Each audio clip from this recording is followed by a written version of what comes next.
Dans l'ombre silencieuse où s'entrelacent le connu et l'inconnu, une question affleure, insidieuse, comme un serpent lové sous la peau de nos certitudes.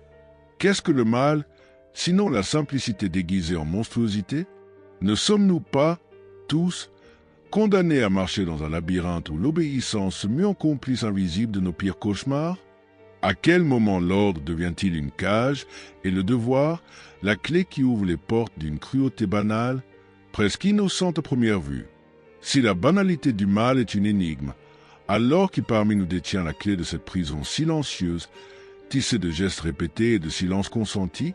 Imaginez un théâtre où chaque acte, chaque mouvement est dicté par une voix étrangère, froide et pourtant irrésistible. Ce n'est pas la sauvagerie brute qui engendre l'horreur, mais l'abdication subtile de l'esprit, la capitulation de l'individu face au tyran invisible qu'est la norme. Ne sommes-nous pas les marionnettes d'un ordre que nous refusons de questionner, aveuglés par la lumière trompeuse de la légitimité? La véritable monstruosité ne serait-elle pas cette obéissance silencieuse qui fait de chacun de nous un architecte involontaire des atrocités? Dans ce miroir déformé, la vérité se dérobe, et les contours du bien et du mal s'effacent dans une danse inquiétante. Le mal banal n'est pas un cri dans la nuit, mais un murmure qui infiltre chaque choix, chaque regard détourné, chaque renoncement à penser par soi-même. Qui osera briser ce silence, cette mécanique implacable où la responsabilité s'évapore dans le souffle d'une conformité presque sacrée? La question hante, mort, s'insinue, refusant de trouver repos tant que l'esprit humain se refuse à se libérer. Et si l'obéissance n'était qu'un masque, une illusion soigneusement façonnée pour masquer la défaite la plus profonde, celle de notre propre liberté? À quel moment avons-nous troqué notre âme contre le confort du non-agir, la paix factice du « c'est comme ça » ?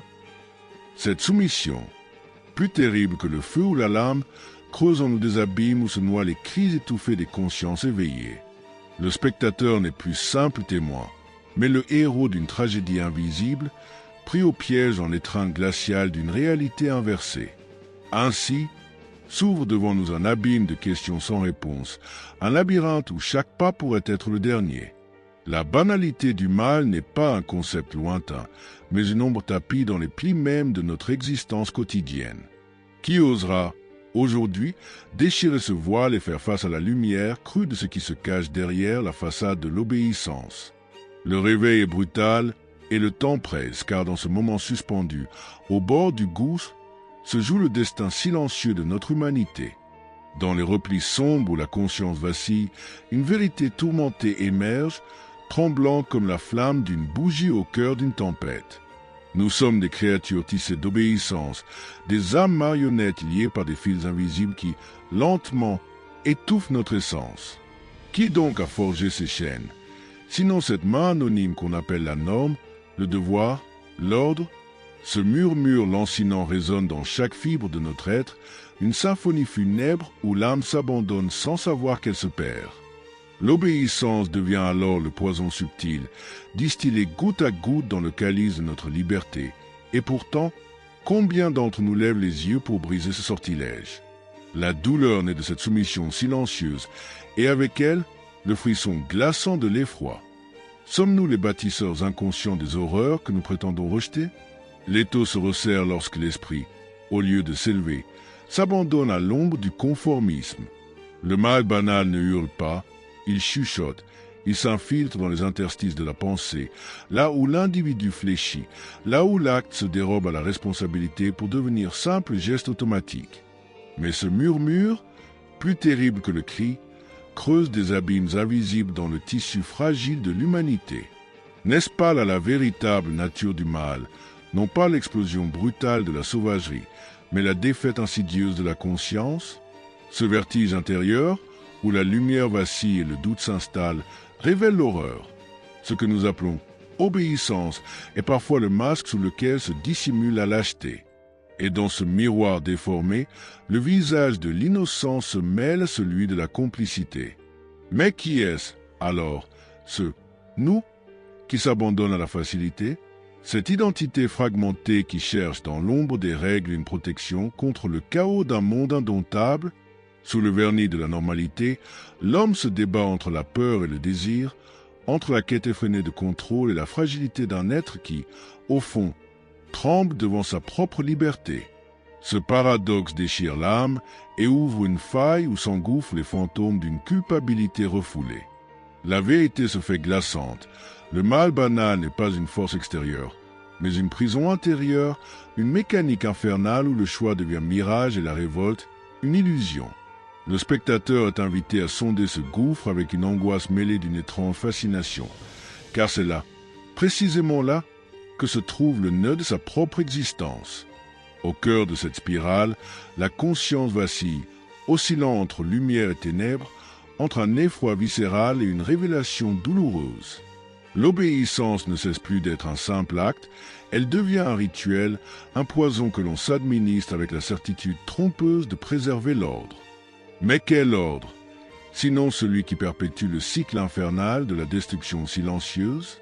L'angoisse croît, se fait brûlure, lorsque le spectateur réalise que le mal banal n'est pas un concept lointain, un fragment d'histoire ou de fiction, mais une présence vive, un spectre tapis dans chaque décision, chaque silence complice. Il ne s'agit plus d'observer, mais de sentir, de trembler, de se confronter à cette part obscure en soi qui refuse la lumière. Et ainsi, cette plongée dans l'abîme révèle une dernière vérité, aiguë et incandescente. La rédemption ne réside pas dans le rejet ou la dénonciation extérieure, mais dans le réveil brutal de la conscience. La tension devient un fil tendu entre chaos et ordre, entre peur et désir, appelant le spectateur à déchirer le voile de l'illusion pour se retrouver face à lui-même, nu, vulnérable, mais libre enfin. Ce n'est plus la voix d'un maître qui parle, mais celle d'un miroir tendu, reflétant la complexité d'un être humain qui ose affronter la monstruosité dormante en son sein. Cette expérience n'est ni douce ni confortable, est une lutte, une danse sauvage où chaque battement de cœur est un cri de liberté, un pas vers l'inconnu. Ainsi se referme la spirale, non pas avec une réponse, mais avec une invitation, celle de ne plus jamais céder à l'obéissance aveugle, mais de devenir l'artisan vigilant de sa propre destinée. Dans le silence qui suit la tempête intérieure, il reste cette vibration ténue, un souffle fragile qui ne demande qu'à s'amplifier, une onde invisible qui traverse le cœur comme une lumière surgie de l'ombre. Ce n'est plus le récit qui importe, mais ce qu'il a réveillé au plus profond, cette résonance secrète qui refuse de s'éteindre. Tous unis alors dans un ballet silencieux où les chaînes de l'obéissance se transforment en questionnements brûlants, où l'ombre de la banalité dévoile sa nature insidieuse, et où le spectateur devient l'écho vivant d'une vérité longtemps enfouie. Dans cette résonance, la conscience s'élève, s'affranchit, frôle l'infini de sa propre liberté, et contemple, enfin, la profondeur de ce gouffre intérieur. L'instant suspendu entre le connu et l'inconnu se déploie comme un ciel crépusculaire chargé de promesses, où chaque question posée s'ouvre sur un horizon d'incertitude féconde. Ce n'est plus l'angoisse de l'obéissance qui domine, mais la force incandescente de la remise en question. C'est l'étincelle capable de déchirer le voile des illusions. Dans ce miroir brisé, la lumière s'infiltre par mille fissures, révélant les facettes invisibles de notre humanité fragmentée. Ainsi, le spectateur, autrefois simple témoin, devient le porteur d'un feu sacré, un artisan de la vigilance où s'entrelacent responsabilité et éveil.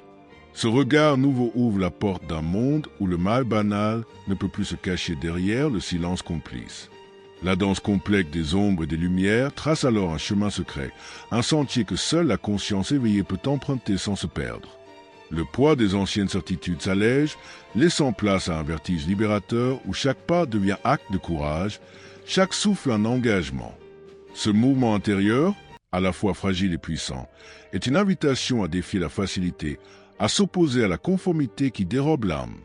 Ainsi, la spirale de l'obéissance se transforme en une ascension vers une vérité plus haute où la solitude du combat devient une force créatrice et le silence, un espace sacré de transformation. Que reste-t-il alors de cette immersion profonde? Sinon l'éveil d'un regard nouveau, une soif insatiable de liberté qui refuse désormais d'être assouvie par des réponses toutes faites. Le véritable appel ne vient pas d'en haut, mais jaillit de l'abîme même où s'entrelacent nos doutes et nos désirs.